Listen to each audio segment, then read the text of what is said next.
Welcome to OSM Fencing. I'll be your coach, Orion Stowe McNeil, and this is Lesson 1 of Beginner's Sabre.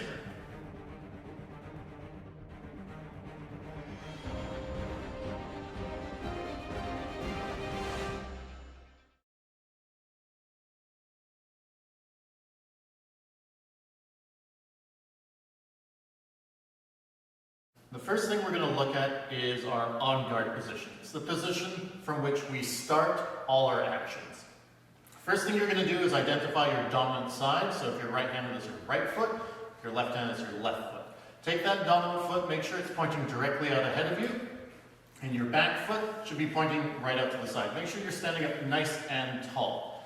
Next thing you're going to do is take a single step forward with your front foot. Should be a single distance, approximately the same length as your shoulders. Then, sitting down on your hips, you're going to find your knee on the front foot should be above or just passing your ankle, whereas your back foot, the knee should be above the toe. Now, when we're looking at our position for our upper body, you want your arm to come up so it's parallel with the floor, and the hand out to the side. This is a very good position to start off with. Now, there are also 3 specific kinds of on-guards that you can find for Sabre. They don't really exist that much in foil, it's not that important, but that is the first one that you see Kai in. This is our neutral on-guard. This is right in the middle. Rather, you can also do an offensive, an aggressive posture where you're leaning forward, you're putting more weight on your front foot. This frees up your back foot to kind of drive forward, or you can choose a defensive posture where you're kind of leaning back on your back foot. This allows you to retreat more rapidly, kind of pull your target away.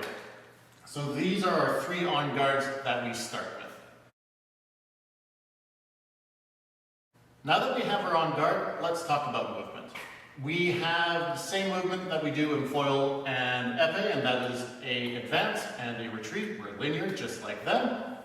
So we're going to start with a half step.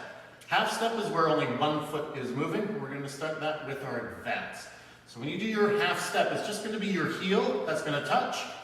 So when you take your step forward, the toe is pointing up, your heel has made contact, then you're going to make your recovery. So again, Kai shows us how to do that. This is a half step. Now, when you want to do a full step, that's where both feet follow the movement. So if Kai demonstrates he's going to do a full step, that is, he lands on his heel and before he drops his toe, his back foot advances following him. So that's a half step and a full step.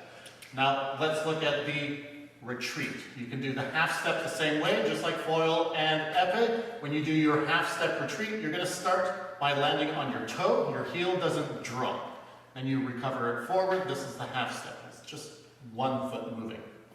Now if you do a full step, you're going to start with your toe, you land, before you drop your heel you're going to follow with your front foot. So again, if Kai shows us, it's going to do a half step and then a full step. This is a full step retreat. And in Sabre, there's a lot of dynamic movement, moving forward and backwards. So what we're going to look at next are a few warm-ups to get you ready to do your footwork. So the first warm-up we're looking at for our footwork, Kai is already demonstrating, is a half step out, both directions, forward and back, and then returning back to the on-guard position and repeating. And this is very good at kind of loosening your legs up, helping you get into the rhythm of advancing and retreating. So it's a very good exercise. Something I would recommend you do before you start doing any aggressive, serious footwork.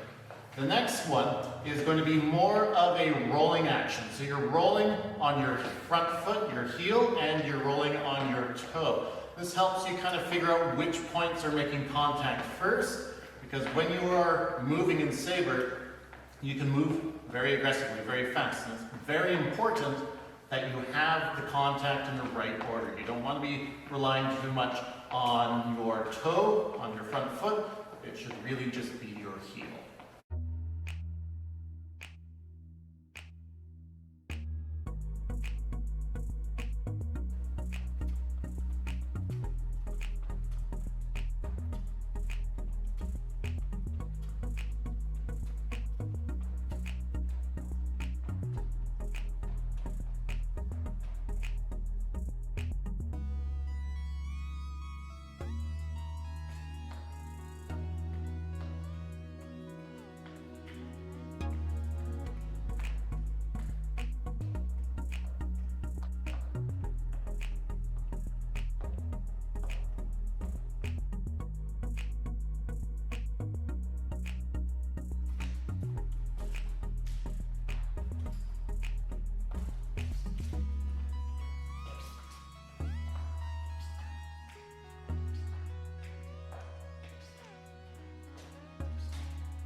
Awesome, great job everyone.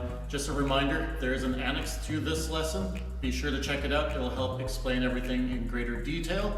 And I'd like to thank Kai for helping out with this lesson.